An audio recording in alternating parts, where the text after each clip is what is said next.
everybody, thank you for joining me today. So we're going to be working on this Prima princess stamp, Aubrey, and we're going to be doing some watercolor. So I have some watercolor paper in my Misty tool, and we're just going to ink it up using the My Favorite Things hybrid ink, the black licorice. And I do wind up stamping it a few times. It's the first time I'm using the stamp, and it's going, it's stamping onto watercolor paper, which is more textured. So I do stamp this one, I want to say at least 3 times. So now I'm going to bring out my Zig Clean Color Real Brush markers, and we're going to be using those to color in Miss Aubrey here. And I'm going to use my water brush. So we're going to start off just doing the simple coloring, start with the skin, and then go from there. And I'm going to let the video play, and while the music is going on, because I'm not doing anything that's different or innovative, just simply coloring and enjoying a very relaxing day. So I'll check back in when we're almost done and ready to finish up the card.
Okay, right here I am going to check back in.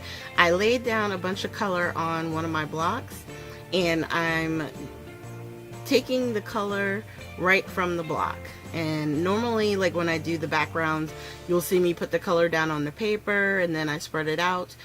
Well, this one was a much bigger surface and bigger area, so I wanted to get a lot of water, and I figured it would be better to lay that down on the block, and that way I could spray it with my distress sprayer and then go in and, you know, add it to directly to the card that we're working on. So we're just going to finish up this background, and I've sped this up like 5 times. It wound up taking, it was a little bit over an hour, but I literally just sat here and just let the camera run, and you know, I just colored it in. So once I get this all filled in, I then decide really what was I going to do, because I knew I wanted to make this into a card. I know sometimes at the end of the videos I don't, but I was like, this one just looks like it would be a really beautiful saying. And I got these the stamp set from Penny Black, and it's called All Great Things. And so I decided to cut her down. So I was figuring I'd make a 5x7 card, which you make your card piece 7 by 10, and then you just score at 5. And I cut the colored piece that we just filled in, the Aubrey piece. I cut her down to a 1/4 inch shorter, and then I added a matte that was 1/8 of an inch, so that way there would just be a little bit of black around it. And then I did it off camera, but I did stamp the sentiment, "The joy of the Lord is your strength." And I love how it turned out. It only took, I think I stamped this 3 times, the sentiment as well, and then I covered it with clear embossing and heated it up so that way it would have a nice shine. It would have a little bit more dimension and stand out. So thank you guys so much for joining me today. Please hit the like and subscribe button, and at the very end I'll have links to previous princess stamp videos that we've done in the past. Thanks again, and have a great day.